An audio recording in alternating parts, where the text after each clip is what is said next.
विश्व रत्न परम पूज्य बोधिसत्व डॉक्टर बाबा साहब अम्बेडकर, शिक्षा की ज्योति जलाने वाले महात्मा ज्योतिबा फूले जी, सावित्री आई जनक राजर्षि छत्रपति शाहू जी महाराज, रामाई अम्बेडकर, संत सम्राट कबीर साहब, दक्षिण भारत में क्रांति का बिगुल फूंकने वाले पेरियार रामास्वामी नायकर जी, एवं बहुजन समाज में जन्म लेने वाले तमाम महानायक एवं महानायिकाओं को नमन करते हुए आज की इस चौथे बुद्ध विहार समन्वय समिति के अधिवेशन में विभिन्न प्रांतों से आए हुए उपासक उपासिकाएं, माताएं, बहनें, भाइयों, प्यारे बच्चों, मेरी बात रखने से पहले मैं सबसे पहले यहां पर प्रथम पंक्ति में विराजमान परम आदरणीय भिक्खु संघ को त्रिवार वंदन करती हूं और आप सभी लोगों का इस अधिवेशन में तहे दिल से स्वागत करती हूं। जैसा कि मुझे निर्देशित किया गया है कि इस अधिवेशन में ये महिला सत्र है और महिला सत्र में आपके सामने ये जो मंचासीन महिलाएं हैं और जो इस दीर्घा में बैठी हुई महिलाएं हैं, इनसे मैं ये कहना चाहती हूं कि भाऊ सरस्वती जी जो ये समन्वय समिति के अध्यक्ष हैं, उन्होंने मुझे निर्देशित किया है कि मैं अपनी बात को 10 मिनट में रखूं, तो मैं निर्देशों का पूर्णतः पालन करूंगी और 10 मिनट में अपनी बात को आप तक पहुंचाने की कोशिश करूंगी। विषय बहुत संवेदनशील है।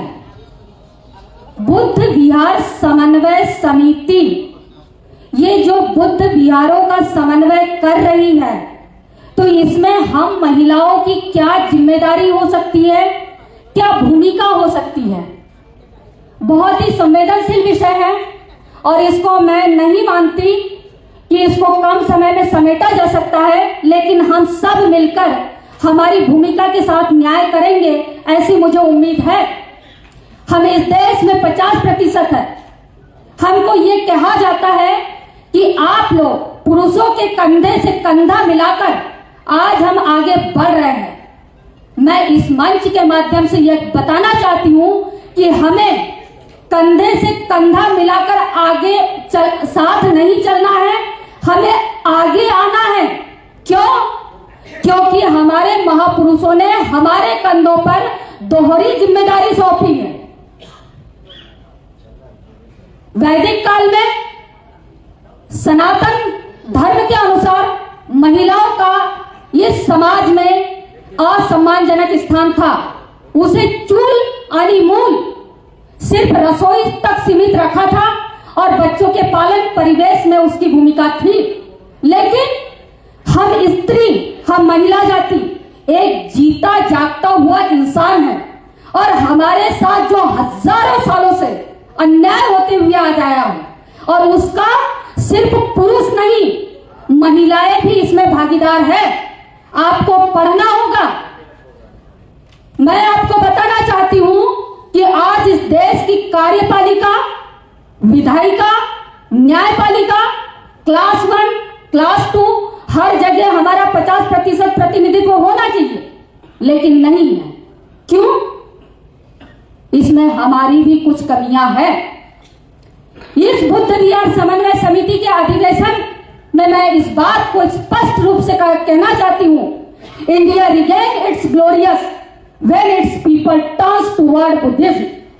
भारत अपने उत्कर्ष को पुनः प्राप्त करेगा जब यहाँ के लोग बुद्ध धर्म के प्रति आकर्षित होंगे। और कैसे आकर्षित होंगे? ये जिम्मेदारी यदि शोषणकारी व्यवस्था ने हमारे ऊपर लादी है, तो इसको हमें तोड़ने का, इसको फेंकने का, इन बेड़ियों को तोड़ने की जिम्मेदारी सबसे ज्यादा महिलाओं की है।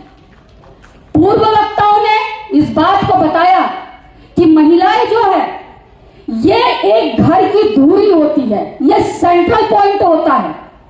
मैं आपको बताना चाहती हूं कि आप 1 घंटे के लिए अपना घर छोड़ दो और उसके बाद आप अपने काम करके मार्केट से आओ, आपको घर कैसे मिलेगा? बच्चों के जूते कहीं पड़े हैं, किचन का सामान कहीं पड़ा है, सारा घर अस्त व्यस्त रहता है।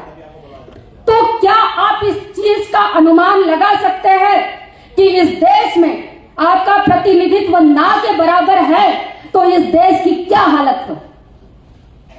अनुराग ठाकुर यह हनुमान को पहला अंतरिक्ष यात्री बता रहा है। हम एआई के युग में जी रहे हैं। एआई बिल्कुल प्रवेश कर ही रहा है, कर चुका है। और अनुराग ठाकुर क्या बताता है कि हनुमान जो है वो पहला अंतरिक्ष यात्री है और हम लोग उसको मान लेते हैं। महिलाओं की जिम्मेदारी क्या है?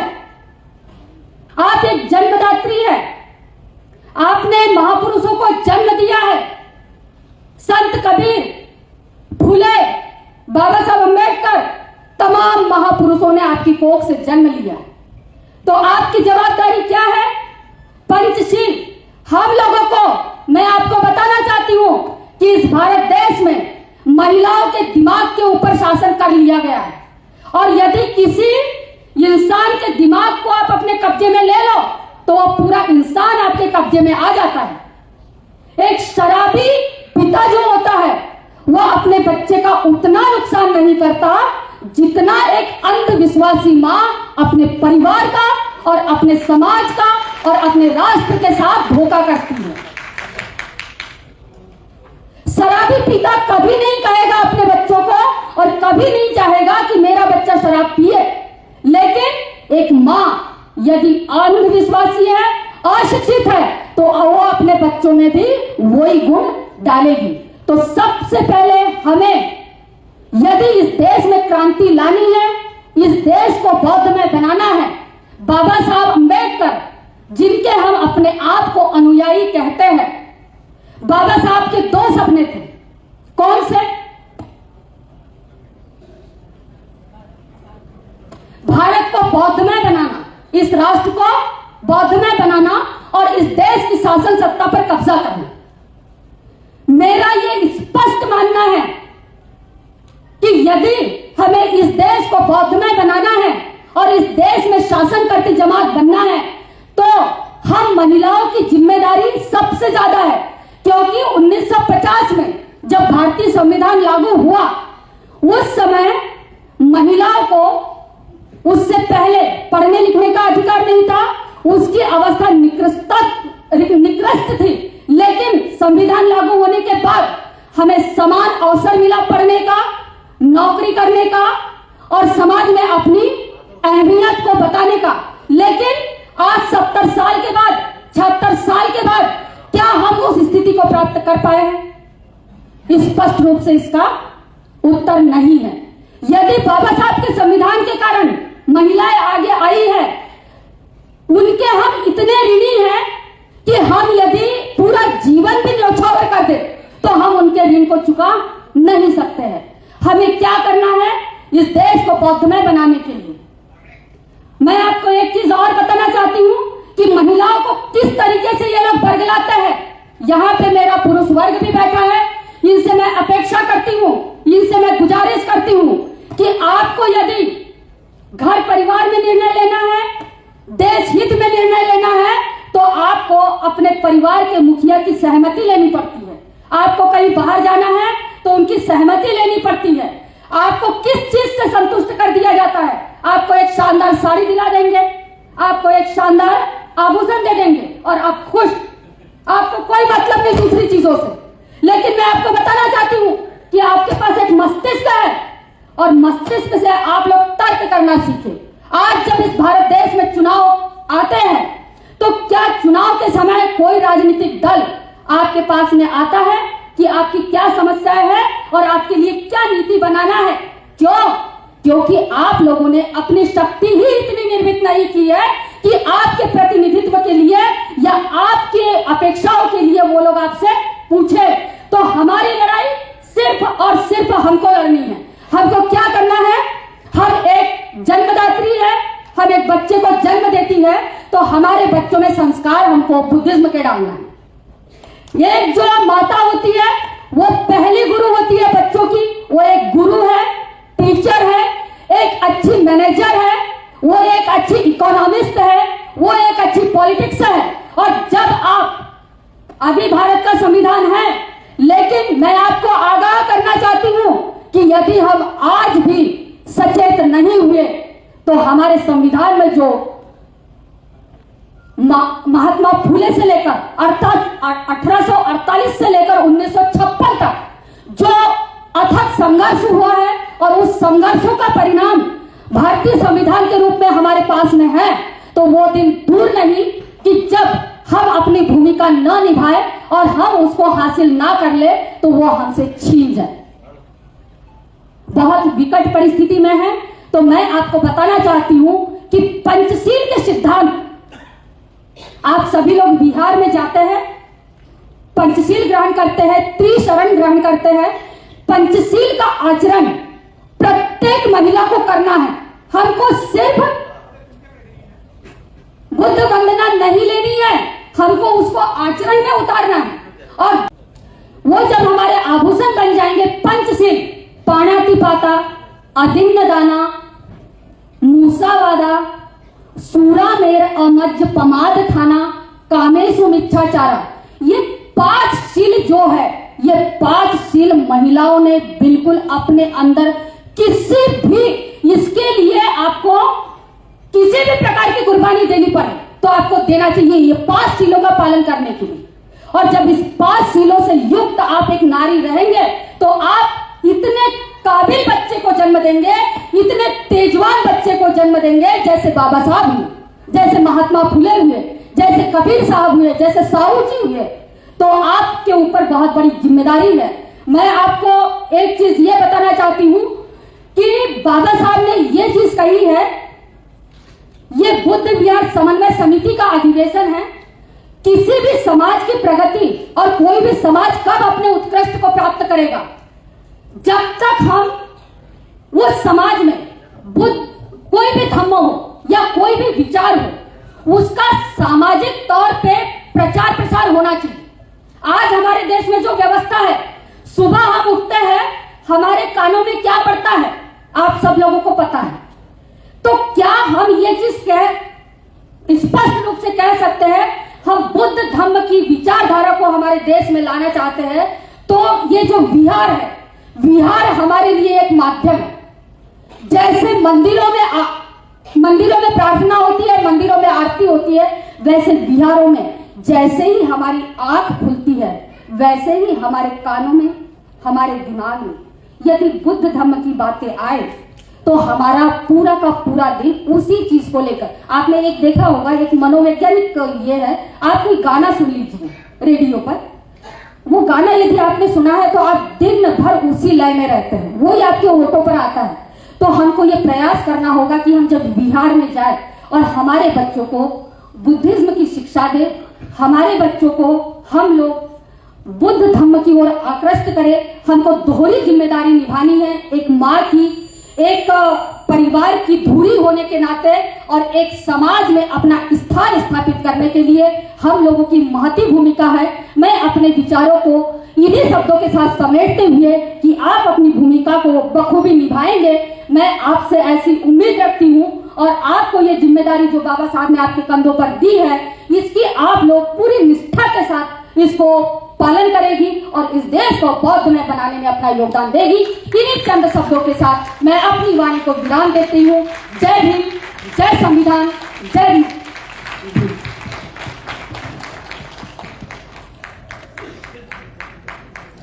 आज के काल में अत्यावश्यक क्रांतिकारी विचार देने के लिए मैं स्नेहलता जी का बहुत बहुत शुक्रिया अदा करती हूँ। और अगले वक्ता को मैं आमंत्रित करती हूँ, डॉक्टर अनुप्रिया कोबरागड़े फ्रॉम कल्याण। परिवर्तन विचारधारा के जो सभी महापुरुष हैं, उन महापुरुषों को मैं सर्वप्रथम प्रणाम करते हुए आदरणीय भिक्षुगण, सभी मेरे बौद्ध भाइयों बहनों और आदरणीय मंच और ये जो चौथा बौद्ध विहारों का राष्ट्रीय अधिवेशन है, उस अवसर पर मुझे आपने अपनी बात साझा करने के लिए मौका दिया, उसके लिए सर्वप्रथम आयोजकों का मैं आभार व्यक्त करती हूँ। और जो मैं आज का जो टॉपिक है, इसके बाद का जो टॉपिक है कि युवाओं की विहारों की चालन में योगदान। तो युवाओं का योगदान, ये जो टॉपिक हमने रखा है ना, इसका जो पाया बेस है, यह आज का टॉपिक है, क्योंकि महिलाओं ने यह विहारों के लिए योगदान दिया है, इसलिए युवा विहारों के लिए योगदान देने के लिए तैयार हुए हैं। तो ये जो आज ये सब हम इसके लिए दो काल हम रख सकते हैं। जो पहला है गौतम बुद्ध का काल, जो हम इतिहास तो सब जानते हैं, उसमें मैं ज्यादा समय नहीं गुजारूंगी। और उसमें जो था कि जो इतिहास है, महाप्रजापति विशाखा और उनके साथ विहारों की निर्मिति में महिलाओं का योगदान शुरुआत से रहा है। और ये टॉपिक जब मैंने पढ़ा तो टॉपिक में शीर्षक में था कि महिलाओं का बौद्ध विहारों की संस्कृति में महिलाओं का योगदान। तब मैंने सोचा महिला मतलब महिलाओं की ताकत के बारे में मैंने सोचा। जब हम अश्मयुग में थे, हम जब शिकार के लिए चलते ही जाते थे, भागते ही थे, तब महिलाओं ने खेती का खोज निकाला और जो मानव की जो जिंदगी की थी उनको महिलाओं ने स्थिरता दी है। तो यह है महिला की ताकत। महिला संस्कृति टॉपिक में शीर्षक में एक वर्ड आ रहा है, संस्कृति क्या है? संस्कृति के बारे में अगर हम सोचते हैं तो संस्कृति मतलब अपनी एक विचारधारा, सोच, अपना रहन सहन, अपना पोशाक, अपना आहार, अपनी नीतियां, अपने मूल्य, अपने त्योहार। इस पृथ्वी पर जो मानव समूह है वो अपनी संस्कृति उसी तरह जीने का प्रयास करते हैं। महिला संस्कृति और बुद्ध विहार ये एक शब्द आता है। बुद्ध विहार का मतलब क्या? जहां पर भिक्षुगण रहते हैं। संक्षिप्त में कहा जाए तो एक बुद्ध के विचारधारा रखने वाले और ज्ञान का जो एक मूल है वो जगह मतलब बुद्ध विहार। और महिलाओं का बुद्ध विहार संस्कृति में योगदान, ऐसा ये हमारा शीर्षक है। तो संस्कृति जो गौतम बुद्ध जी का काल था, उसमें वो क्रांति बुद्धा ने लाई थी। क्रांति के बाद उसी समय महाप्रजापति ने सर्वप्रथम महिलाओं के समायोजन के लिए, प्रवेश के लिए क्रांति लाई थी। उसके बाद मनुवाद आया, प्रतिक्रांति आई, और प्रतिक्रांति में ये सब जो अपनी संस्कृति, बुद्धकालीन जो संस्कृति थी, उसका लोप हुआ। उसके बाद डॉक्टर बाबा साहेब अम्बेडकर जी ने धम्म का स्वीकार किया, हमें फिर से अपना बौद्ध धम्म हमें दिलवाया और हमने फिर से वही क्रांति लाई। क्रांति, प्रतिक्रांति, ये सब चीजें आप जानते हो। और उसके बाद महिलाओं ने फिर से ये क्रांति लाई। और अगर मतलब ये जो बुद्ध विहारों की संस्कृति में अगर हमें डॉक्टर बाबा साहब अम्बेडकर हमें धम्म नहीं देते थे तो हम किसी मंदिरों में रहते थे, किसी भंडारा में खाना खा रहे थे, या फिर हम किसी मतलब अभी कोई बाबा का वगैरह प्रवचन सुन रहे होते। ये जो हमारी शेरनियां यहाँ पर बैठी है, इन शेरनियों का जो एक उनके विचार है, हम वो सुन नहीं सकते थे। तो ये क्रांति डॉक्टर बाबा साहेब अम्बेडकर के विचारधाराओं से आई। क्यों? हम ये जो समाज है, ये क्रांति के बाद आरएसएस जो बौद्ध के बाद जो मनुवाद आया, मनुवाद के बाद बाबा साहेब ने धम्म दिया, फिर से वो क्रांति लाई। क्रांति के बाद फिर से प्रतिक्रांति आ रही है। आरएसएस हमें अनेक चीजों में हमारा ध्यान भटकाने की कोशिश कर रहा है, हमारा मतलब भारत की महिलाओं का। लेकिन उन सब महिलाओं में हमारी महिलाएं अलग दिखाई देती है, समझ में आती है, क्योंकि हमने बौद्ध विहारों की संस्कृति का जतन किया है। हम ना किसी भंडारा में जाते हैं, ना पूजा पाठ में जाते हैं, ना मंदिरों में जाते हैं। जो दूसरी महिला है वो मंदिरों में क्यों जाती है, वो शरण जाती है, उनके पास समस्या का उत्तर नहीं है, उन्हें मुक्ति चाहिए इन सब समस्याओं से। लेकिन उन मंदिरों की महिलाओं से हमारी बिहारों की महिला अलग दिखाई देती है। क्यों? क्योंकि हमारे पास ज्ञान और समानता, बुद्ध की जो विचारधारा है, ज्ञान की, समानता की, स्त्री पुरुष समानता और जो सम्यक विचारधारा की है, वो हमारे पास है। इसीलिए समाज की सभी स्तरों की महिलाओं में हमारी महिलाएं हमेशा हमें अलग समझ में आती है, दिखाई देती है। और उनके ऊपर जो अलग महिलाएं दिखाई देती है, उन महिलाओं के कंपैरिजन में, तुलना में हम अलग दिखाई देते हैं। और मैं बिहारों के बारे में एक और चीज कहना चाहूंगी। बिहारों की संस्कृति की जतन में हमारे दिमाग में, हमारे साथ, धम्म के साथ जो महापुरुषों की विचारधारा है, उस विचारधारा का भी अनुपालन हम कर रहे हैं। जो हमारे महात्मा फुले से लेके शिवाजी महाराज से लेके सभी परिवर्तनवादी महापुरुषों का, हम उनके धाराओं को भी साथ में ले जाने का काम कर रहे हैं। हम शिक्षा में काम कर रहे हैं। हमारी कितनी महिलाएं पाली भाषा सीख रही है, हमारे बच्चों को अपनी संस्कृति सिखा रहे हैं। हम सजग है। हमें क्या चाहिए? हमें समानता चाहिए, या समानता हम समझ रहे हैं। इसीलिए बौद्ध विहारों की संस्कृति में महिला का योगदान है क्या?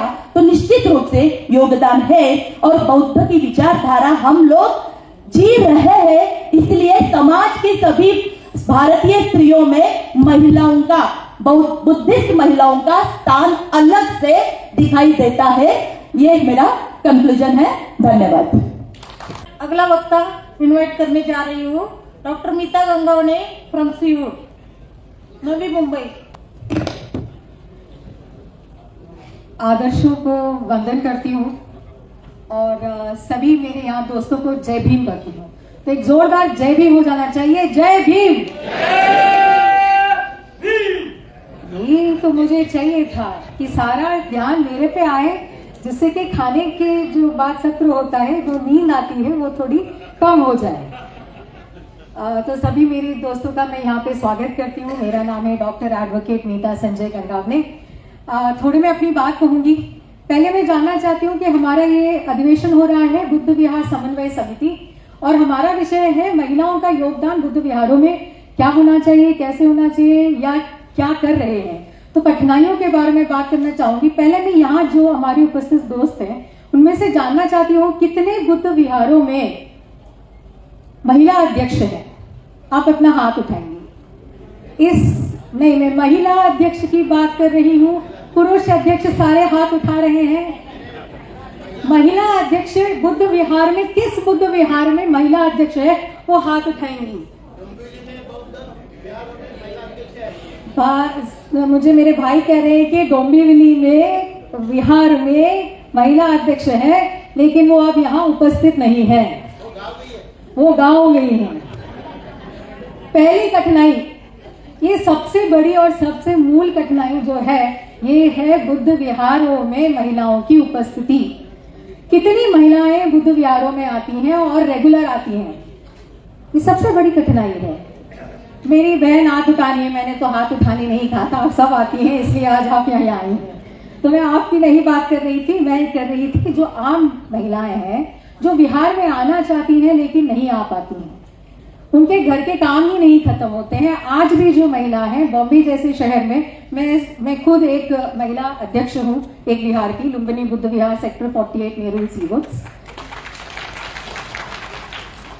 और मैं ये जानना चाहती हूँ कि कठिनाइयां मुझे, जब मैं बिहार की अध्यक्षा बनी तब से शुरू जो हुई हैं, तो आज तक वो कठिनाइयां हैं।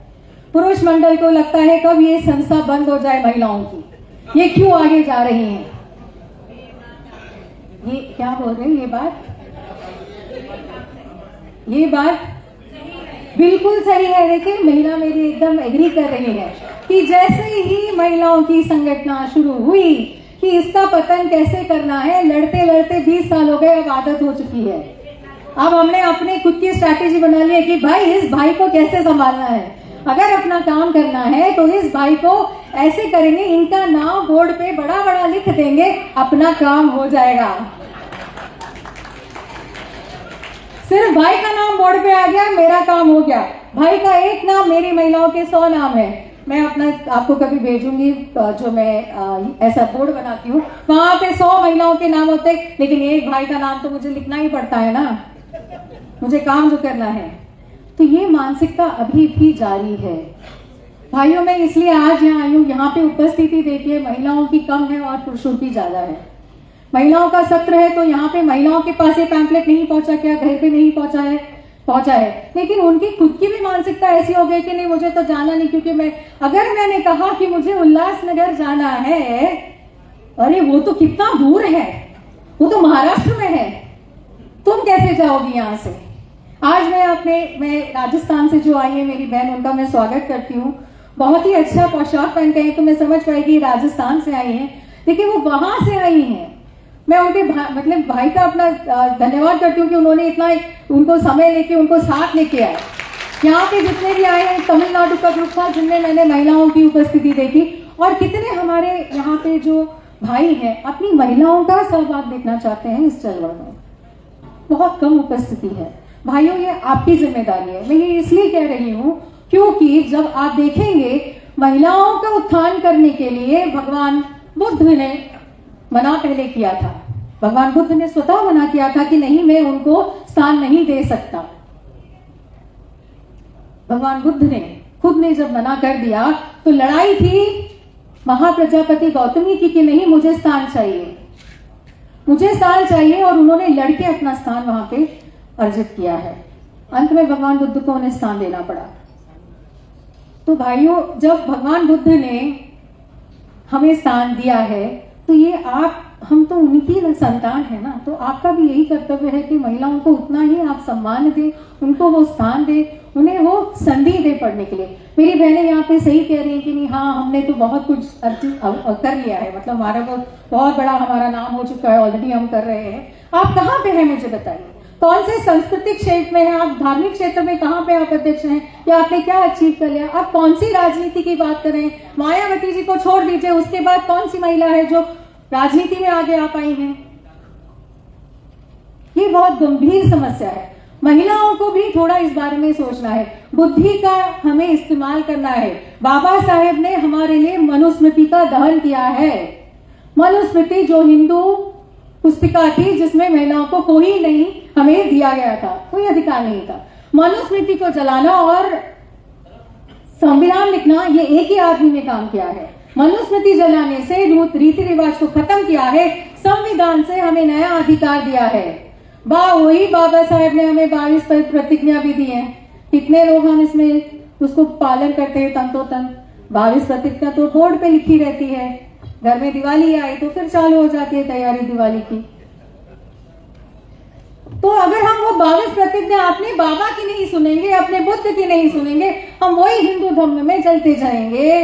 बुद्ध का धर्म का भी नाश कर रहे हैं और हिंदू धर्म का भी नाश कर रहे हैं। हम दोनों ही धर्मों का नाश कर रहे हैं। ना हम ढंग से हिंदू हो पा रहे हैं। हिंदू होना है तो हिंदू महान हो जाइए। फिर आपको पता है हिंदू महान हो गए तो गले में क्या होगा और पीछे क्या होगा। तो आप ढंग से हिंदू तो बनिए। हिंदू भी नहीं बनना है और ना ही ढंग से हमें बुद्ध बनना है। बुद्ध बन गए तो भाई हमारा तो सबको पता चल जाएगा तो हमारे अम्बेडकर से है ये तो भाई। मैं अपना थोड़े में परिचय दूंगी क्योंकि मैं समझती हूँ बहुत जरूरी है इस वजह। मैं यूपी से हूँ। मैं हिंदू धर्म में पैदा हुई हूँ। 25 साल तक हिंदू धर्म का मैंने पूरा गाढ़ा अभ्यास किया है। 16 सोमवार किए हैं, मंदिर गई हूँ। फिर मेरी शादी हुई महाराष्ट्रियन गंगावने परिवार में जो एक बौद्ध थे।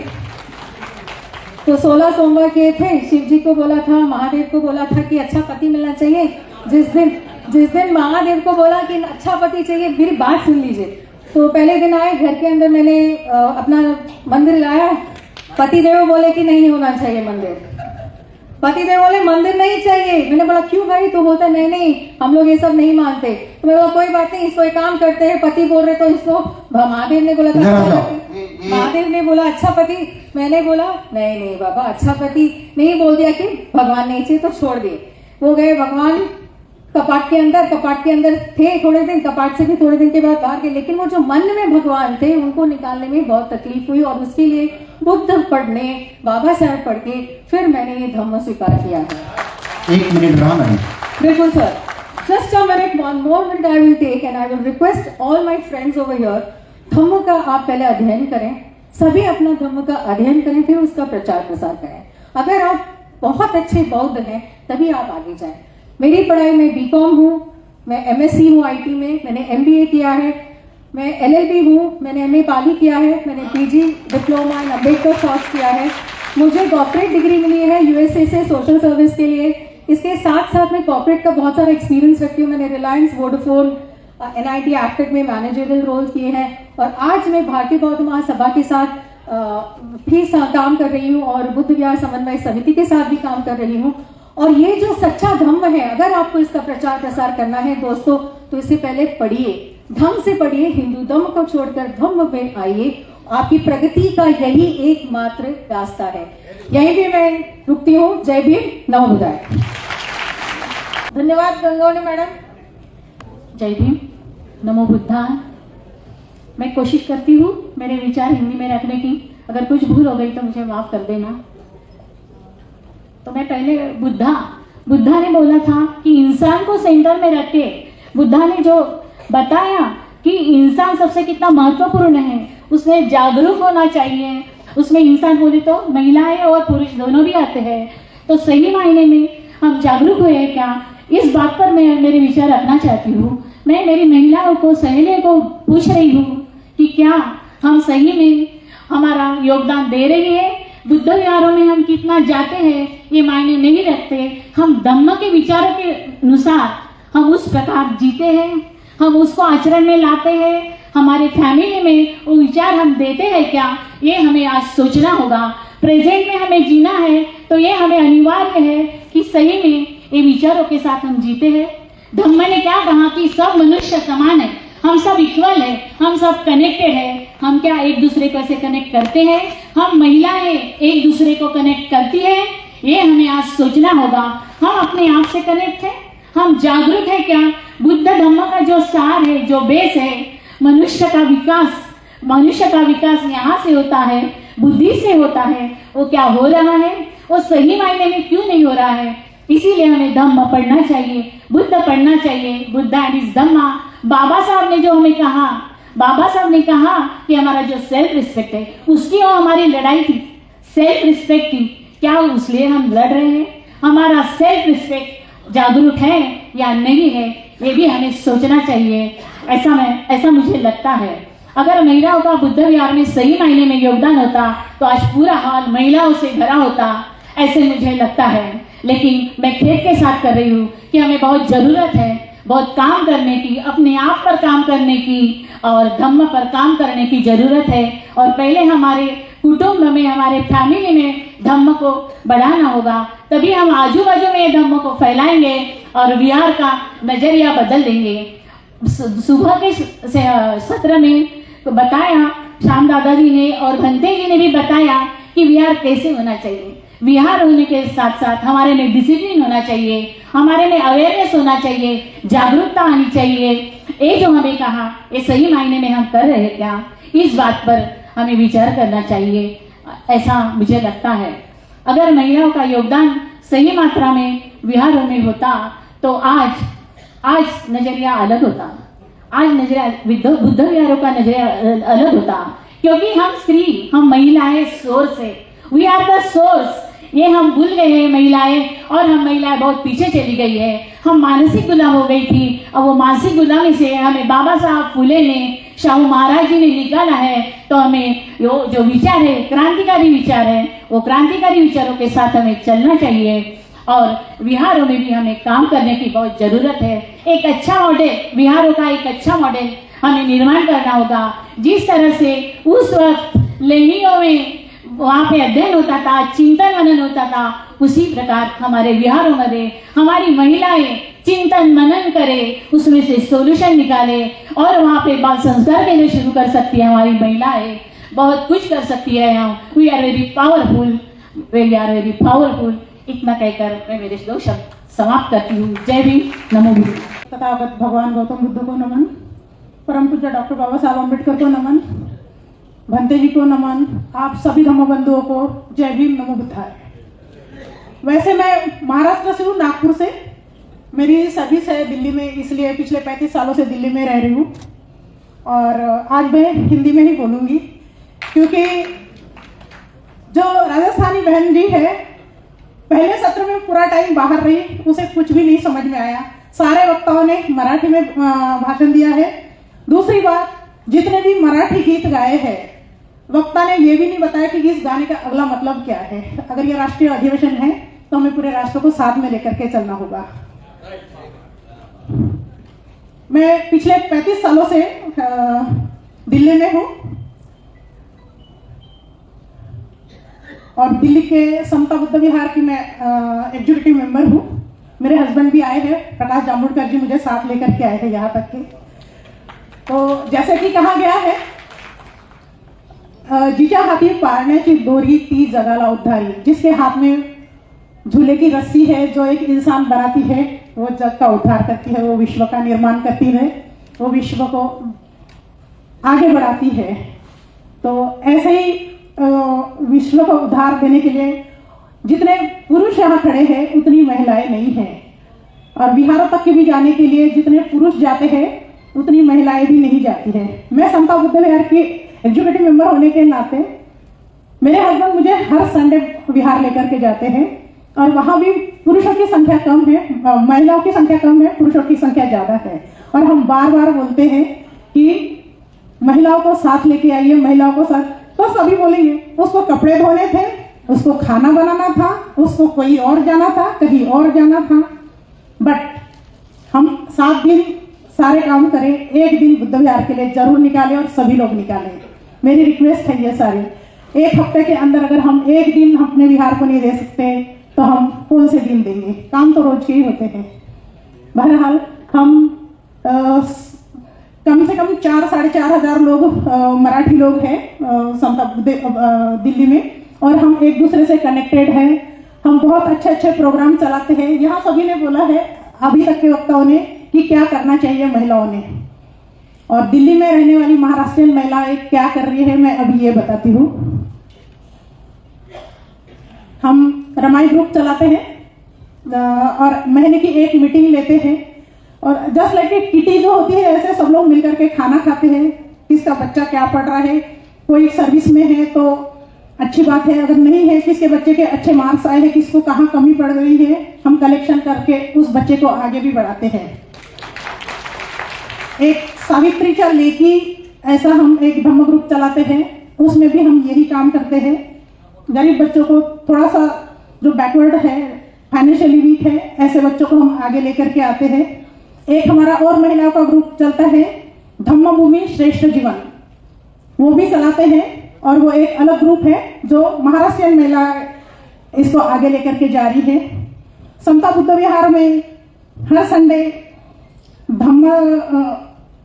धम्म पद का वाचन होता है, और उसका अर्थ क्या है ये एक दूसरा एक व्यक्ति समझा करके बताता है कि सभी लोगों को धम्म का अर्थ नहीं समझता है, पीछे से सभी लोग नहीं समझ में आता है उनको। तो पहले धम्म पद का वाचन करते हैं और एक उसका अर्थ समझा करके बताता है, जो एक रेगुलर चलता है हमारा समता बुद्ध विहार में। उसके बाद में हम हर साल धम्म यात्रा निकलती है समता बुद्ध विहार से, जिसका कंट्रीब्यूशन करके एक साल में हम 10 दिन की धम्म यात्रा पर लेकर के जाते हैं। और 10 दिन की यात्रा में अनेक अलग अलग बुद्ध विहारों में उनका रहने का, खाने का हम रोक करके चलते हैं। और सारे धम्म तीर्थ स्थल, बुद्ध के तीर्थ स्थल, कौशाम्बी से लेकर के आखिरी हमारा होता है लखनऊ का महापरिनिर्वाण, अम्बेडकर पार्क होता है, वहां हमारा समापन होता है। और हम ये एक वो चलाते हैं। 9 नवंबर 2025 को धम्म का कार्य करने वाले भंते ज्ञानेश्वर जी का परिनिर्वाण हुआ है। उसके लिए समता बुद्ध विहार में एक बस करके लेकर के गए, पूरी बस भर के गई कुशीनगर, और 2 दिन तक का हमने वहाँ भद्दे ज्ञानेश्वर के सम्मान में हमने 2 दिन वहाँ बिताए हैं और उनका अंत्यस्थिति तक के हम वहाँ रहे। एक लाखन सिंह बौद्ध जी है मध्य प्रदेश में, मध्य प्रदेश के गुना में। वो दोनों पैर से अपाहिज है, पर वो इतना बड़ा कार्य कर रहे हैं। 200 एकड़ जमीन उन्होंने खरीदी है, हम लोगों ने दान दिया है उनको, सभी लोगों ने, दिल्ली के जितने भी लोग हैं और भी दूसरे स्टेट्स के लोग हैं, एक ग्रुप बना हुआ है। 200 एकड़ में जमीन लेकर के वहाँ एक शिक्षा का केंद्र खुलने जा रहा है, गरीब बच्चों को पढ़ाया जाएगा। 2-4 क्लास शुरू भी हो गए हैं और वो एक नालंदा विश्वविद्यालय के रूप में आगे आ रहा है। ग्वालियर के मध्य प्रदेश में है वो। एक कमल सिंह जी है जिन्होंने 15 जनवरी 2023 को अपने खुद के पैसे से बुलंदशहर में एक बुद्ध विहार का निर्माण कराया है, और हम सब लोग समता बुद्ध विहार से बस भर के ले गए और हमने उनके बुद्ध विहार की खुशी में हम शरीक होकर के उनका हौसला बढ़ाया है। हर साल नोएडा में भारतीय बौद्ध महासभा बौद्ध उसका आयोजन करती है और समता बुद्ध विहार से वहाँ भी बस भर के जाती है। इस बार 2 बसें भर के गई है। तो मैं 91 की मेरी ज्वाइनिंग है दिल्ली में, और अभी तक के मैं जो 10 लोगों के साथ में बुद्ध विहार शुरू हुआ था, आज की डेट में 200 लोग हर संडे होते हैं। हर संडे ही खुलता है वो विहार, क्योंकि सब कर्मचारी लोग जाते हैं वहाँ और महाराष्ट्र लोगों का ज़्यादा योगदान है वहाँ। ऐसे एक डॉक्टर श्री सुधीर भास्कर जी है, वहाँ के सेक्रेटरी है, और राष्ट्रपाल जी है, वो अध्यक्ष है। राजस्थान से श्याम भंडारी जी आते हैं और बहुत अच्छे लेवल पे काम करते हैं, और उस विहार की दिल्ली में बहुत अच्छी मान्यता है कि ये विहार बहुत अच्छे से कार्य कर रहा है करके, और आगे भी करता रहेगा। और कुछ आगे बढ़ने के लिए जितनी कोशिश होगी करेंगे, दान भी देंगे। दान पारमिता सबसे बड़ा बुद्ध के धम्मों में दान पारमिता को महत्व दिया है। तो हम कितने लोग यहाँ बैठे हुए हैं, बिना दान के काम चलता भी नहीं है। अपनी अपनी इच्छा के अनुसार जिसको भी जितना देना हो, अपनी क्षमता के अनुसार, मराठी में कहावत है, फूल नहीं तो फूलाची पाकड़ी, अपने अपने शक्ति के अनुसार धम्मों को दान दीजिए, ऐसे महान कार्यों को दान दीजिए। और यही हमारा काम है कि अब हमने अपना कर लिया है, पे बैक टू सोसाइटी। अब पे बैक टू सोसाइटी करने का काम आ गया है। तो इन्हीं अपने 2 शब्दों के साथ सबका साधुवाद। जय भीम, नमो बुद्धाय। कारुणिक तथागत गौतम बुद्ध, परम पूज्य डॉक्टर बाबासाहेब आंबेडकर यांना माझा त्रिवार वंदन। और यहाँ पर उपस्थित भक्तगण, इन्हें मेरा प्रणाम, और यहाँ के सभी उपस्थित सभी को मेरा प्रेम पूर्वक जय देव। आज का विषय है महिलाओं का बुद्ध विहार संस्कृति निर्माण में महिलाओं की भूमिका क्या है। अभी फिलहाल देखा जाए तो महिलाएं किसी भी क्षेत्र में पीछे नहीं है। ये बोल सकते हैं कि पुरुष प्रधान है, उनके आगे महिलाएं अभी जा चुकी हैं। तो आज का विषय ये है कि मुझे लगता है कि बुद्ध विहार ये केवल धार्मिक स्थल नहीं है, बल्कि ये धम्म, शिक्षा, नैतिकता और समानता और सामाजिक जागरूकता का केंद्र होता है। सिर्फ विहारों में जाके पूजा वंदना नहीं हो सकती, यानी उसके लिए ही विहार नहीं है।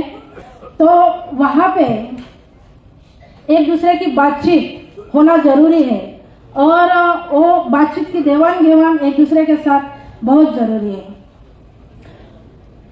बुद्ध विहार संस्कृति का अर्थ यह है ऐसी जीवन पद्धति जो करुणा, प्रज्ञा, मैत्री और समानता के आधारित है। इस संस्कृति के निर्माण और विकास में महिलाओं की भूमिका प्राचीन काल से ही अत्यंत महत्वपूर्ण है। जैसे कि भगवान बुद्ध के काल से ही भगवान बुद्ध ने उनके काल में ही महिलाओं को ज्यादा प्राधान्य दिया था। महिलाएं बुद्ध विहार में धम्म प्रवचन, बुद्ध वंदना, ध्यान और धार्मिक कार्यों में सक्रिय भाग लेती है। वो बच्चों और युवाओं को बौद्ध संस्कार, करुणा, मैत्री और अहिंसा के मूल्य सिखाकर संस्कृति को आगे बढ़ाती है। आज के समय में महिलाएं बुद्ध विहार के माध्यम से शिक्षा, सामाजिक समानता और नैतिक जीवन के संदेश को समाज तक पहुंचा रही है। धम्म वर्ग, बाल संस्कार शिविर, धम्मज्ञान परीक्षा, ये सभी का आयोजन बुद्ध विहारों में किया जाता है और महिलाएं संचालन करती है। समाज में सकारात्मक परिवर्तन ला रही है। महिलाएं बुद्ध विहारों में स्वास्थ्य शिविर, गरीबों की सहायता, सामाजिक कार्यक्रम और सामाजिक अभियानों का आयोजन करती है। महिलाएं परिवार और समाज दोनों स्तरों में बच्चों में धम्म, अनुशासन और सामाजिक जिम्मेदारियों की भावना विकसित करती है, जिससे बुद्ध विहार संस्कृति मजबूत होती है। जैसे भगवान बुद्ध महिलाओं को भी संघ में स्थान देकर समानता का संदेश दिया था। उस टाइम भगवान बुद्ध ने महिलाओं को संघ में स्थान देकर समानता का संदेश दिया था। जैसे कि महाप्रजापति गौतमी को भिक्खुनी संघ की स्थापना का श्रेय दिया जाता है, जो आज महिलाओं के सशक्तिकरण की प्रेरणा है। अभी महिलाएं बुद्ध विहारों के प्रबंध, निर्णय और नेतृत्व में सभी महत्वपूर्ण भूमिका निभा रही है। सोशल मीडिया और डिजिटल माध्यमों के जरिए भी ये धम्म और समानता के संदेश को समाज तक पहुंचा जा रही है। आज भी महिलाओं केवल धार्मिक कार्यों तक सीमित नहीं है, बल्कि सामाजिक परिवर्तन की वाहक भी है। वो अंधश्रद्धा, भेदभाव और लैंगिक असमानता के विरुद्ध आवाज उठाती है। बौद्ध विहारों में मैं खुद धम्मज्ञान परीक्षा, पाली भाषा परीक्षा, छोटे छोटे बच्चों का ध्यान शिविर अरेंज करती हूँ। मैं रामाई महिला संघ की अध्यक्ष हूँ। मैं पुणे से हूँ, वल्लेकरवाड़ी से। और विहारों में यही काम करना चाहिए, जो बच्चों से बच्चों तक पहुँचे, पुरुषों से पुरुषों तक पहुँचे और महिला से महिला तक पहुँचे। तो बुद्ध विहार इसके लिए ही होते हैं। आज भी बुद्ध संस्कृति के निर्माण, संरक्षण और विकास में महिलाओं की भूमिका अत्यंत महत्वपूर्ण है। वो केवल सहभागी नहीं, बल्कि संस्कृति की वाहक, समाज की परिवर्तक और प्रेरक शक्ति है। नमो बुद्धाय, जय भीम। नमो बुद्धाय, जय भीम। महिलाओं के उत्थान के लिए और समाज के उत्थान के लिए जिन जिन महानायकों ने त्यागार्पण किया है और हमें आज जहाँ खड़ा किया है, उन सभी महामानवों को मैं त्रिवार वंदन करती हूँ। और हमारे सामने उपस्थित हुए हैं जो भिक्षुगण है, उनको भी मैं प्रणाम करती हूँ। वंदामी भंती जी।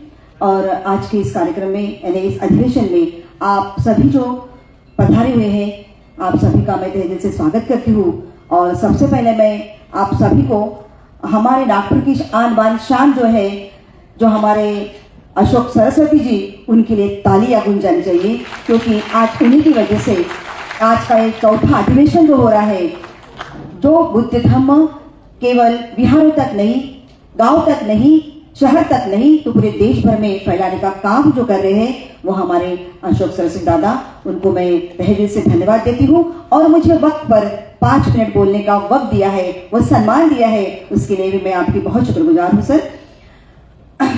विषय बहुत ही असराहना है, बुद्ध विहार संस्कृति निर्माण में महिलाओं की भूमिका। अंडरलाइन दिस सेंटेंस, महिलाओं की भूमिका। ये बहुत ही इम्पोर्टेंट सेंटेंस है एंड वर्ड्स है ये, क्योंकि नारी की कोई जात नहीं, वो तो संसार का आधार है। नारी की कोई जात नहीं, वो तो संसार का आधार है। बरसों से जो सहने वाली, क्या वो लाचार नारी है? अरे तथागत बुद्ध के विज्ञान निष्ठ तत्वज्ञान को जानो और भारतीय संविधान की गरिमा को पहचानो, तभी तो बौद्ध विहार संस्कृति निर्माण करने हम जाएंगे और कर सकेंगे। इतना ही नहीं तो हमारे डॉक्टर बाबा साहब अम्बेडकर जी विचारों की केवल विचार हमारे बुद्ध विहार तक ही नहीं, तो घर तक, घर घर पहुंचाने का हमारा काम है। इसलिए महिलाओं की बहुत ज्यादा अहमियत है, महिलाओं की बहुत बड़ी भूमिका है। 5 मिनट का वक्त है, मैं 2-3 बातें कहना चाहूंगी, क्योंकि टाइम नहीं है, नहीं तो बहुत से एग्जाम्पल देना चाहती थी। लेकिन एक बात है कि हमारे परम पूज्य डॉक्टर बाबा साहब अम्बेडकर जी ने महिलाओं पर बहुत विश्वास रखा था। बाबा साहब कहते हैं कि महिलाओं की मैं मेरे समाज की प्रगति मेरे महिलाओं की प्रगति के से मोजमाप करता हूँ। मैं थोड़ा इधर उधर हो सकती मराठी, आप समझ सकते हो। मैं उससे मोजमाप करता हूँ, उसकी जो महिलाएं की प्रगति जितनी है उतनी मेरी समाज की प्रगति होगी। इसलिए हमारे महिलाओं को बहुत बड़ी जिम्मेदारी डॉक्टर बाबा साहब ने दी है।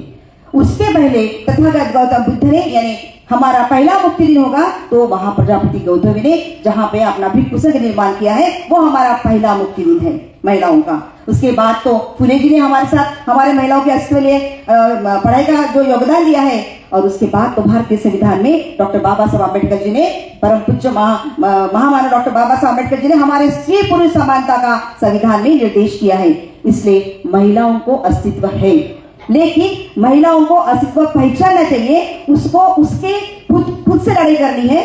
दूसरे के ऊपर दोष देने की कोई जरूरत नहीं। ये मैं खुद मेरे अनुभव से बताती हूँ, क्योंकि तुमको यदि करना होगा तो अगले अपने घर में, अपने परिवार में क्या करना है, ये वो महिला ने सोचना चाहिए। तभी वो ये जो बौद्ध संस्कृति है वो अपने बच्चों से, अपने घर से और पहले अपने आचरण से, क्योंकि पहिले मराठीमध्ये म्हणत आधी आचरा मग निचरा, आचरण करणार नाही आणि म्हणून आम्ही तुम्ही करा, त्याचा प्रभाव कधीच पडत नसतो। आणि म्हणून पहले हम आचरण करेंगे तभी हम हमारे बच्चों को, हमारे अवतीभूति के आजू बाजू के जो लोग हैं, हमारा विहार है, हमारा समाज है, वहां तक हम ले जा सकते हैं। और हम आचरण करेंगे तो उसका प्रभाव पड़ सकता है, अदरवाइज वो प्रभाव नहीं पड़ सकता। इसलिए तथागत गौतम बुद्ध ने जो दिया है, अभी बहुत सी छोटी छोटी बातें हैं। हमें मालूम है हमारा व्यासपीठ नहीं है, मेरी सभी बहनें यहाँ पर बैठी है जिन्होंने अभी तक बहुत अच्छी अच्छी बात यहाँ पर रखी है। ये हमारा प्रज्ञापीठ है, ये हमारा व्यासपीठ नहीं है।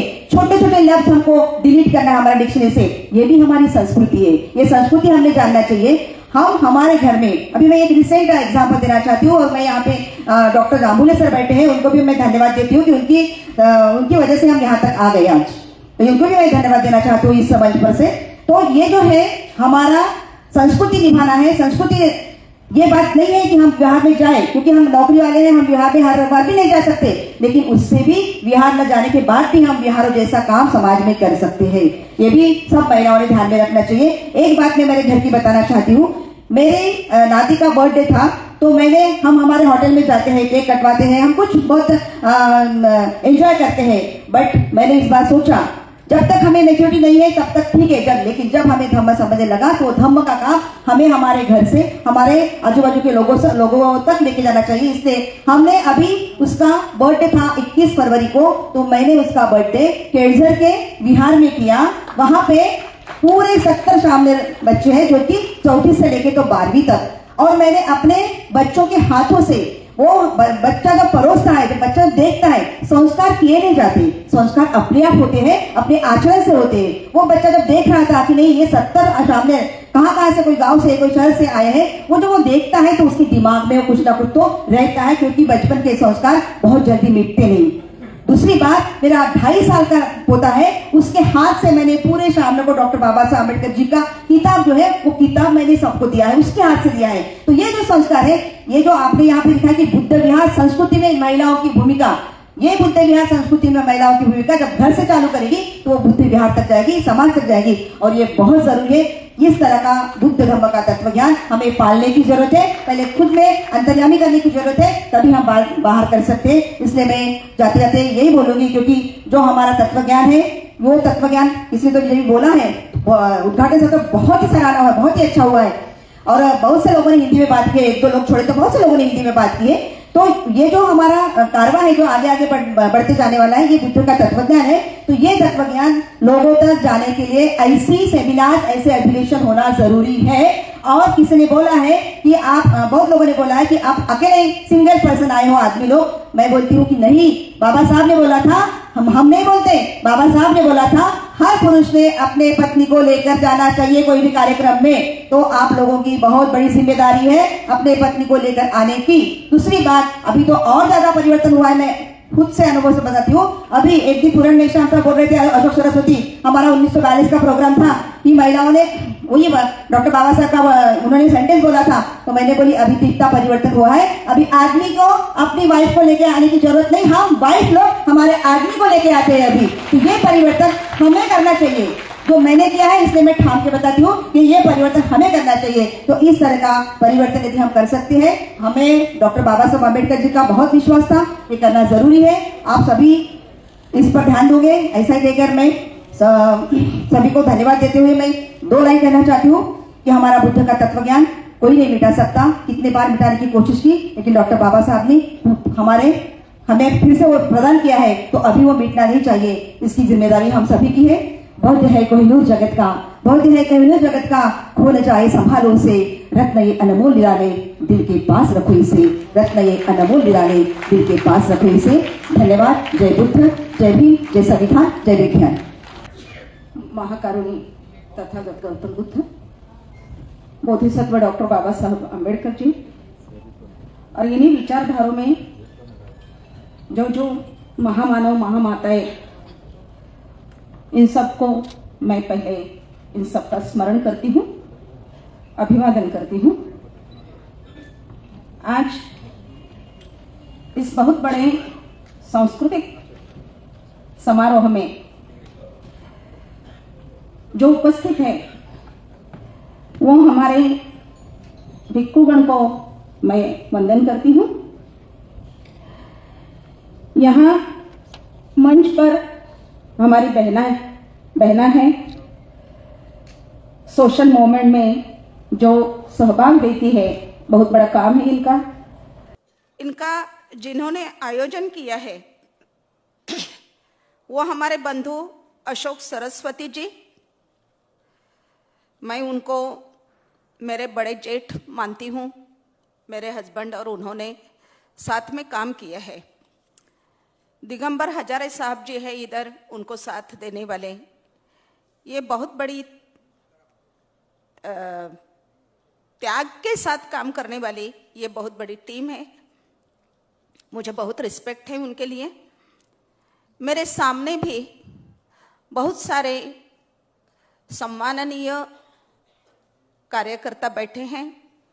हमारी अंजलि जी सालवे ताई है इधर, जो राजनीति में काम करते हुए भी अपने जो मूल्य है वो मूल्य कैसे संभाल के काम करना चाहिए, इसका एक उदाहरण है, मूर्तिमंत उदाहरण। ये हमारी अंजलि ताई सालवे जी है इधर सामने बैठी हैं।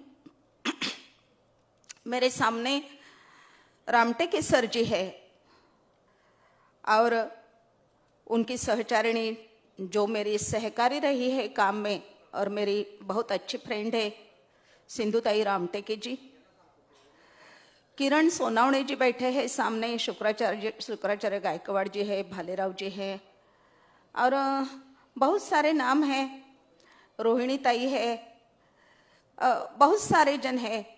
ये अगर नाम नहीं लेती हूँ फिर भी आप समझना कि आप सबके बारे में मेरे मन में बहुत सारा सम्मान है। तो ये इतना बड़ा सभागृह भरा हुआ दिखाई दे रहा है। राष्ट्रीय अधिवेशन है ये, बुद्ध विहार समन्वय समिति का बुद्ध विहारों का चौथा राष्ट्रीय अधिवेशन, चौथा राष्ट्रीय अधिवेशन और इतने बड़े स्वरूप में सरस्वती जी मैं आपको सैल्यूट करती हूँ। बहुत टाइम लगता है नहीं तो इतने ज़्यादा लोगों के पास पहुँचने के लिए, लेकिन इन्होंने बहुत कम समय में पूरे राष्ट्र में ये विचार फैलाया है। अभी जो हमें आपने सुना कि ये जो हमारी महिलाएं हैं, हमारी बहना हैं, इन्होंने अपनी बातें आपके सामने रखी। 101 बढ़िया काम करने वाली है और इनके सत्र का अध्यक्ष पद मुझे सौंपा गया। एक्चुअली क्या होता है कि ये जो धम्म से हम क्या सीखते हैं, तो यही हम सीखते हैं कि मान अपमान की बातों से बियॉन्ड हमने सोचना चाहिए। तो यही मैं अचानक ये अध्यक्षता ये निभा रही हूँ, क्योंकि नियोजित अध्यक्षता हेमलता माहेश्वरी जी थी, वो अभी आई नहीं है, इसलिए सरस्वती जी ने मुझे विनती की, मुझे बताया, विनती भी नहीं बोलूंगी मैं हक से बताया मुझे कि भाभी बोलते हैं वो मुझे, भाभी अभी आपको ये जिम्मेदारी निभानी है। मैं बोली ठीक है। ये ठीक है क्यों बताती मैं कि यहाँ एक आपको संदेश देना है कि धम्म का संदेश कौन सा है। बिहार निर्माण की बात हम बोल रहे हैं, तो वहाँ हमने क्या सीखना चाहिए। तो ये जो एक उसे क्या बोलेंगे हम कि एक हमारा परिवार है, मोमेंट को मैं हमेशा परिवार बोलती हूँ। तो ये जो परिवार है, ये परिवार में हमारी एक जिम्मेदारी होती है, वो मेन जिम्मेदारी ऐसी है कि जिधर किधर कमी दिखाई देती है, जिधर इधर जिम्मेदारी मुझे निभानी है, ऐसा जिधर जिधर लगता है उधर हमने वो जिम्मेदारी निभाने के लिए आगे आना चाहिए। उधर मान सम्मान की बातें दूर रख के हमने उधर आना चाहिए। ये बात बताने के लिए मैं अभी ये बता रही हूँ। मैं इधर अध्यक्षता स्वीकारने के लिए हाँ बोली तो बड़ी बात नहीं है। वो एक बुद्ध का जो मूल्य है, वो मूल्य का एक पहचान कराने के लिए मैंने ये बात आपको बताई। तो आज यहाँ एक मध्य प्रदेश से बहना आई, बहुत सारी बातें बताई इन्होंने। एक 5-7 मिनट में मैं मेरी बात रखती हूँ आपके सामने।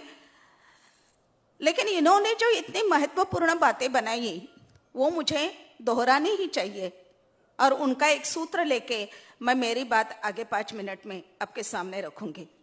तो मध्य प्रदेश की हमारी बहना है, उन्होंने हमें बताया कि हमारे स्त्रियों के ऊपर दोहरी जिम्मेदारी है।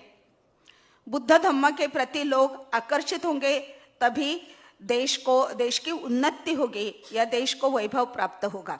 बहुत अच्छी तरह से ये मैडम ने अपनी बात बताई, मैं बहुत इम्प्रेस हो गई। उनका जो तरीका भी था भाषण करने का बहुत अच्छा था। देन अनुप्रिया हमारी जो है, ये हमारी लड़की है, मोमेंट की मेरी बेटी है ऐसी मैं मानती हूँ उनको, बहुत क्लेवर है। उन्होंने भी बताया कि स्त्री की ताकत के बारे में उन्होंने बताया, प्राचीन संस्कृति का उदाहरण देके अपनी बात इधर रखी। बौद्ध महिला की अलग पहचान होनी चाहिए, ये बहुत बड़ी महत्वपूर्ण बात उन्होंने बताई। फिर एडवोकेट नीता गंगावणे, उन्होंने एक रियलिटी बताई कि घर के काम खत्म नहीं होते। हमारे यूपी से आई हुई है ये, तो सही बात बताइए। इधर महाराष्ट्र में हमें इतना समझ में नहीं आता, लेकिन यूपी बिहार में स्त्रियों को अभी मनुवादी विचारों से स्त्रियों को ट्रीट किया जाता है। हिंदी बोलते समय बीच में एक वर्ड नहीं याद आते तो बीच में इंग्लिश मराठी में बता दूंगी। तो स्त्रियों को इसी तरह उधर ट्रीट किया जाता है मनुस्मृति के नियमों के अनुसार। महाराष्ट्र में हम इतना नहीं सहते। अभी मैं भी मेरे घर का कामकाज वैसे ही रख के चली आई हूँ। मेरे हस्बैंड ने मुझे चाय का कप दिया हाथ में, तो ये महाराष्ट्र में ये बातें हैं। लेकिन यूपी में वगैरह आश्चर्य लगता होगा आपको, ऐसा किधर नहीं होता। आप बाहर भी आते हैं तो घर का सब कामकाज करो और वैसे ही कुछ भी नहीं खाते हुए चले जाओ। लेकिन महाराष्ट्र में इतना नहीं होता। ये भी है महाराष्ट्र में कि मोमेंट में काम करने वाले लोग उनके घरों में ही ये चित्र दिखता है। तो मेरे हस्बैंड मोमेंट में काम करने वाले एक सच्चे कार्य करता है, इसलिए ये चित्र मेरे घर में दिखता है। तो सबके घर में ऐसा चित्र दिखना चाहिए, ये भी मैं बात इसके साथ में बोल देती हूँ। उसके बाद इधर छायाताई दौड़े, इन्होंने बहुत अच्छा बताया कि जागरूकता होनी चाहिए, बुद्ध पढ़ना चाहिए, विहारों का अच्छा मॉडल विहारों को बनाना होगा। बहुत महत्वपूर्ण बात बताई आपने छाया ताई। शीला ताई जांभुड़कर दिल्ली से आई हैं, उन्होंने भी बताया है कि राष्ट्रीय अधिवेशन है तो राष्ट्र को साथ लेके चलना है। मुझे लगता है आज पूरा राष्ट्र अगर इधर दिखाई नहीं दे, व्यावहारिक भी कुछ प्रॉब्लम्स है, लेकिन बहुत सारे प्रतिनिधि हमें दिखाई दे रहे हैं। और एक रंजना भागवत जो पुणे से आई है, उन्होंने भी बहुत सारी बातें इधर रखी है कि जो स्त्रियों को संस्कृति की वाहक बताया है, वो जो हमेशा हम सैद्धांतिक लेवल से जब बताते हैं तब यही बात हम बताते हैं और यही समझ लेनी चाहिए हमें। वीणा राव है, डॉक्टर वीणा राव नागपुर के, उन्होंने भी बहुत बड़ी बात यहाँ बताई कि महिलाओं के ऊपर विश्वास रखना चाहिए। महिलाओं की प्रगति पर समाज की प्रगति गिनी जाती है। ये बाबा साहब का जो सेंटेंस है वो सेंटेंस उन्होंने बताया हमें और यही एक अपनी अपेक्षा व्यक्त की है। तो इसी तरह संस्कार आचरण से कैसे होते हैं ये भी उदाहरण ये हमारे बहना ने हमें बताया। अभी ये जो हमारे बहना ने ये सब बातें बताई, खुद के अनुभव के ऊपर बताई, इसका मैं एक सूत्र लेके एकदम थोड़ी समय में मेरी बात रखना चाहती हूँ। तो मुझे लगता है इसका सूत्र क्या है? इसका सूत्र एक मुझे ऐसा लगता है कि बाबा साहब आम्बेडकर ने जो 1927 में आम्बेडकरी स्त्री मूवमेंट की शुरुआत की, मैं ऐसा मानती हूँ। यानी अभी इधर हमारे महाराष्ट्र में स्त्री मुक्ति के 50 साल ये मनाए गए, लेकिन तभी से मेरे मुंह में यही बात थी कि स्त्री मुक्ति के 50 साल होने दो। जागतिक स्त्री मुक्ति जो है 1975 में जो शुरू हुई उसके 50 साल हुए और बड़ी धूमधाम से ये इधर महाराष्ट्र में उसका समारोह हुआ। मैं भी गई थी। परिवर्तनवादी विचार जिधर जिधर बताए जाते हैं उधर हमने जाना चाहिए, उपस्थिति हमारी होनी चाहिए। लेकिन उसी समय मैं ये बात हमारी बहनाओं को बताती थी, अभी भी बताती हूँ कि हमारी जो मूवमेंट है, स्त्री मुक्ति की मूवमेंट, अम्बेडकरी स्त्रियों की मूवमेंट, ये मूवमेंट को 50 सालों से ज्यादा साल हुए हैं। तो 100 साल हुए हैं हमारी अम्बेडकरी स्त्री मुक्ति मूवमेंट जो है उसको 100 साल हुए हैं। और अभी 2027 में हमने वो 100 साल बहुत सारे राष्ट्रीय स्तर पर बहुत धूमधाम से मनाने चाहिए। अंजलि ताई, हमने ये ध्यान रखना चाहिए और मैं हमारे सब बहनों को बताती हूँ। तो कैसे इकट्ठा आना, क्या कैसे काम करना हम सोचेंगे। अभी मैंने अनुप्रिया को धीरे से बताया कि एक ये लो, नोटबुक लो और इधर सबके फ़ोन नंबर ले लो। हमने सबके फ़ोन नंबर लिए हैं, हम सब इकट्ठा मिलके ये कैसा करेंगे सोचेंगे। तो ये क्यों लोगों को हमें बताना है, पूरे भारत को हमें बताना है ये कि भारत की जो स्त्री मुक्ति की मूवमेंट शुरू हुई वो तो बुद्ध से शुरू हुई, महाप्रजापति से शुरू हुई। अभी भी एक हमारे बहना ने ये बात बताई कि महाप्रजापति ने जब भी बुद्ध के पास जाके, वो एक्चुअली सत्याग्रह था, वो पहला सत्याग्रह पूरे दुनिया में महाप्रजापति ने किया हुआ कि उन्होंने जो मांग की कि पुरुषों के बराबरी में हमें भी ये हक मिलना चाहिए भिक्षुणी संघ स्थापन करने का। और बुद्ध पहले व्यावहारिक कारण देके परमिशन नहीं दे रहे थे, लेकिन महाप्रजापति ने ठान लिया कि नहीं, हमें ये परमिशन चाहिए ही। और जब तक ये परमिशन मिलती नहीं तब तक वो बुद्ध के पास जाती रही और तीसरी टाइम जब तक परमिशन मिलती नहीं तब तक वहीं से वो हिली नहीं। पहला लॉन्ग मार्च जो है अपनी मांग के लिए लॉन्ग मार्च करना, वो महाप्रजापति ने पूरे दुनिया में महाप्रजापति का लॉन्ग मार्च है। और अपने मांग के लिए ये अच्छी तरह से अच्छे मार्ग से, संवैधानिक मार्ग जिसको हम बोलते हैं, तो अच्छे मार्ग से अपनी मांगे पूरी कर लेना, जिसको हम सत्याग्रह बोलते हैं, वो सत्याग्रह भी दुनिया में पहला महाप्रजापति ने किया है। तो ये हमारा पहला स्त्री मुक्ति का पहला आंदोलन ये है। और उसके बाद आधुनिक युग में स्त्री मुक्ति का अगर पहला आंदोलन हुआ है एक सब स्त्रियों को लेके, ये बाबा साहब आम्बेडकर ने 1927 में 25 दिसंबर 1927 में किया है। वहाँ बहुत सारी महिलाएं थी। उसके पहले हम सत्यशोधक मूवमेंट का भी नाम लेते हैं, लेकिन बाबा साहब आम्बेडकर का जो आम्बेडकरी मूवमेंट है, आम्बेडकरी स्त्री मुक्ति का मूवमेंट है, वो 1927 से शुरू हुआ है, 25 दिसंबर 1927 से। अभी ये मूवमेंट से हमें क्या सीख मिली है, क्या बताया है?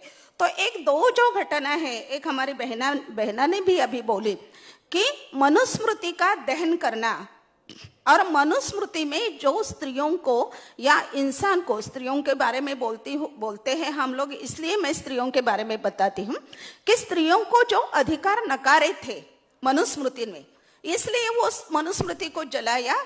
और उसके बाद उसका जो दूसरा एक क्या पड़ाव या टप्पा हम मराठी में बोलते हैं, तो उसका दूसरा पड़ाव या उसका परिणाम, उसकी मंजिल, ये मंजिल जो है ये है संविधान का निर्माण। संविधान में हमने मनुस्मृति ने जो नकारा वो बाबा साहब आम्बेडकर ने हमें संविधान में दी है। ये संविधान में जो हक दिए हैं, वो संविधान में जो मूल्य दी है, वो संविधान के मूल्यों की पहचान, या उसको हम बोलेंगे कि संविधान संस्कृति। मैं उसको संविधान संस्कृति ऐसा वर्ड यूज करती हूँ।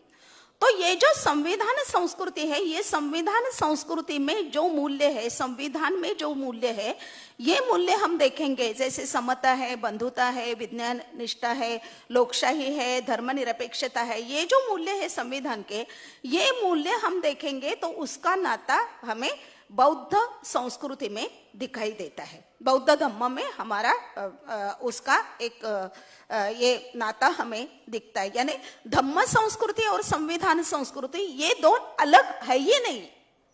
धम्म संस्कृति का प्रतिबिंब संविधान संस्कृति में है, और संविधान संस्कृति यानी दूसरा कुछ भी नहीं है। संविधान संस्कृति का मतलब ही है धम्म संस्कृति। मेरा तो सैद्धांतिक बहुत बड़ा एक आर्टिकल भी लिखा हुआ है, अभी उसके ऊपर मेरा भाषण भी हुआ था। अभी इसके ऊपर हमें बोलना नहीं है, टाइम लगेगा, लेकिन उसको लेके मैं आगे आती हूँ कंक्लूजन में कि हमने क्या करना चाहिए ये लेके कि धम्म की जो संस्कृति है, बुद्ध ने जो बुद्ध धम्म के नाम से बुद्ध धम्म की जो मूल्य है, ये जो बाबा साहब आम्बेडकर ने हमें उसकी पहचान करा दी, तो ये जो मूल्य है, ये मूल्य हमें विहारों का निर्माण करके बच्चों तक पहुंचानी चाहिए। और विहारों का निर्माण यानी विहार ये मुख्य केंद्र है धम्म संस्कृति। और मैं आगे जाके बोलती कि संविधान संस्कृति का भी निर्माण करने के लिए, सामाजिक स्तर पर उसका निर्माण होने के लिए, सामाजिक स्तर पर वो फैलने चाहिए ये संस्कृति के मूल्य। इसलिए उसका जो मुख्य केंद्र है, वो मुख्य केंद्र विहार है, ऐसा मैं मानती हूँ। और विहार का निर्माण करना वो स्त्रियों के हाथ में भी है, पुरुष भी है, लेकिन स्त्रियों के हाथ में भी है। कैसा है स्त्रियों के हाथ में? मैं एक उदाहरण देती हूँ। मैं हमेशा हम बोलते हैं कि एक हमारे बहना ने भी अभी बताया कि संस्कृति का वाहक है स्त्रियां। मैं उसे हमेशा सांस्कृतिक सत्ता ऐसा वर्ड यूज करती हूँ कि सांस्कृतिक सत्ता जो है ना, ये सांस्कृतिक सत्ता हमेशा स्त्री के हाथ में रहती है। और सांस्कृतिक सत्ता ये सब सत्ता का एक प्रमुख ये है, यानी मुख्य सत्ता जो है, सब सत्ता हासिल करने के लिए शुरू में जो चाहिए, मुख्य सत्ता चाहिए, वो सांस्कृतिक सत्ता चाहिए। इसलिए अभी हम देखते हैं, अभी ये विषय नहीं है, लेकिन एक वाक्य में मैं बताती हूँ कि अभी ये राजसत्ता है, ये जो राजसत्ता हाथ में लिए हुए हमें दिखती है, अभी ये राजसत्ता हाथ में लेने के लिए उनको 30-40 साल पहले उन्होंने सांस्कृतिक सत्ता प्रस्थापित करने के लिए कदम उठाए थे। ये हमारे ध्यान में नहीं आते ये बातें, लेकिन ये सच है। तो अभी हमने भी जो हमें राजसत्ता, दो बातें बताई, एक हमारे बहना ने कि बाबा साहब आम्बेडकर ने दो बातें बताई थी, उसमें से राजसत्ता हमें हासिल करनी है। लेकिन राजसत्ता अगर हमें हासिल करनी है तो उसका जो मार्ग है वो सांस्कृतिक सत्ता के यहाँ जाता है। इसलिए ये सांस्कृतिक सत्ता हमें हासिल करनी है और सांस्कृतिक सत्ता हासिल करने के लिए स्त्रियों के ऊपर विश्वास रखनी चाहिए। 1 मिनट में मैं मेरी बात अभी खत्म करती हूँ। इसका एक मैं उदाहरण अभी देती हूँ कि इसका निर्माण कैसा होता है। विहारों का निर्माण करने के लिए स्त्रियां, अब हमारी बहनें कैसे अपना एक अपना पार्टिसिपेशन ये कैसा होता है, इसका एक उदाहरण हमने अभी एक अम्बेडकरी आई करके एक ग्रंथ लिखा था और उसने हमारी ये सामने बैठी है हमारी सिंधु ताई रामटेके, मेरी सहेली है, उनकी माँ ने उनको कैसे पढ़ा के लिखा के उनको किस तरह एक काबिल पर्सन बनाया। स्त्री ऐसा नहीं, पर्सन शब्द प्रयोग में यूज करती हूँ, उनको एक काबिल पर्सन बनाया। तो ऐसे स्त्रियों का मैंने एक मंगाया था राइटिंग, उनमें हमारे अंजलि ताई सालवे भी है और 42 लेडीज का एक बहुत बड़ा ग्रंथ अम्बेडकर आई करके आया है। तो सिंधु ताई रामटेके के राइटिंग में कि जो बहुत लोगों को अच्छी लगती है, अच्छा लगता है वो आर्टिकल, उसमें उन्होंने उनकी जो मम्मी है, ज्यादा पढ़ी लिखी नहीं थी वो, लेकिन वो मम्मी को मालूम पड़ा था बाबा साहब आम्बेडकर के मोमेंट के जो कालावधि है वो कालावधि के है वो, तो उनको मालूम पड़ा था कि अगर हमारे बच्चों को अच्छे संस्कार देना चाहिए तो हमारे गांव में विहार निर्माण करना चाहिए। और विहार निर्माण का तभी तो इतने पैसे नहीं थे, नौकरियां नहीं थी, तो क्या किया उन्होंने कि गांव में एक मुट्ठी ये इसका आटा कलेक्ट किया, इकट्ठा किया वो आटा, और आटा बेच के पैसा जमा किया और विहार का निर्माण किया। इतने उन्होंने, कितनी बड़ी बात है ये कि सिंधु ताई रामटेके की मम्मी, उनकी माँ तभी के जमाने की। तो मेरी माँ ने तो घर में बुद्धा और बाबा साहब की फोटो रखी थी। वो अनपढ़ थे, उनको ये बौद्ध तत्वज्ञान वगैरह कुछ मालूम नहीं था, लेकिन इमोशनली वो बाबा साहब ने जो बताया वो हमें करना चाहिए। बाबा साहब ने बुद्ध धम्म हमें दिया है, बाबा साहब ने बताया कि बुद्ध धम्म का आचरण घर में होना चाहिए, तो चलो उन्होंने इमोशनल लेवल से अटैच हो गई वो भावना से, और उन्होंने अपने अपने घर में, अपने अपने गांव में किसी तरह बुद्ध धम्म का आचरण करने के लिए हमने काम करना चाहिए, ये उनके ध्यान में था। और अभी हम तो सब पढ़े लिखे हैं, अभी हम क्या करते हैं वो बताने का ये टाइम नहीं है, लेकिन हम नवरात्र में भी नाचते हैं, 9 रंगों की साड़ियाँ भी पहनती है, हम गणपति के यहाँ भी जाते हैं और क्या क्या करते हैं ये मालूम है हमें। या किचन में हम कुछ देवी देवताओं का फोटो रख के वहाँ भी पूजा करते हैं, ये भी हमें मालूम है। तो बात ये है कि ये जो संस्कृति है हमारी कि बौद्ध संस्कृति, ये बौद्ध संस्कृति बिहार से शुरू होती है, अपने अपने घरों से शुरू होती है, और घर घर में ये संस्कृति फैलाने का काम बिहार में जो शुरू होता है, ये बिहार अपना केंद्र है। बिहार यानी सिर्फ इतना ही केंद्र नहीं, वो भी बात मैं बताती हूँ, थोड़ा बुरा नहीं मानना कि बौद्ध संस्कृति का मतलब क्या है। बौद्ध संस्कृति का मतलब यानी खाली मंत्र का पठन जैसा होता है वैसा त्रिचरण पंचशील का पठन करो, बुद्ध और धम्म का पठन करो, परित्राण पाठ ले लो, व्हाइट मंगलसूत्र पहनो, ये बुद्ध धम्म नहीं होता। अगर इसी तरह से हम बुद्ध धम्म का सिर्फ आचरण सीमित रखें तो इसका मतलब हम दूसरे धम्म से लेके ये धर्म तक आए, यानी इसको मैं धर्म संस्कृति में ऐसा वर्ड यूज करती हूँ। तो हमें जो ये बौद्ध धम्म है, विहारों से हमें सिखाने वाला जो बौद्ध धम्म है, वो विहारों से बच्चों को सिखाया जाने वाला बौद्ध धम्म ये मूल्यों का होना चाहिए। और ये जो मूल्य है, जो संविधान में बताए हुए मूल्य जो धम्म में है, उसमें समता है, उसमें बंधुता है, उसमें लोकशाही मूल्य है। छोटे बच्चों का भी आदर करो, उसकी भी बात मानो, घर में स्पेशली होना चाहिए। ये है विज्ञानवाद, है अंधश्रद्धा से कंप्लीटली मुक्ति। ये जो मूल्य है, ये मूल्य किसी कथा के आधार से बताओ, गानों के आधार से बताओ, किधर डांस नृत्य के आधार से बताओ बच्चों को। मैंने खुद ये काम किए हैं। तो इसी तरह से हमें ये मंदिरों में लाइब्रेरी होनी चाहिए। हमारा मंदिर मुझे बहुत बड़ा महंगा बुद्ध की मूर्ति, इतना सीमित नहीं। मैं बोलती बुद्ध की मूर्ति छोटी हो तो भी चलेगा, लेकिन लाइब्रेरी बड़ी हो। अशोक सरस्वती जी की ये बातें हमने, ये संस्कृत अपना विहारों का जो निर्माण है तो ये होने चाहिए। अभी मैंने एक बोली है, किसी ने तो जिम्मेदारी लेनी चाहिए, ये अपना अनुप्रिया, कि एक एक जो प्रोजेक्ट हाथ में लेते हैं हम, आम्बेडकर स्त्री संगठन का एक हमारा ये है कि प्रोजेक्ट हाथ में लेना, डॉक्यूमेंटेशन करना।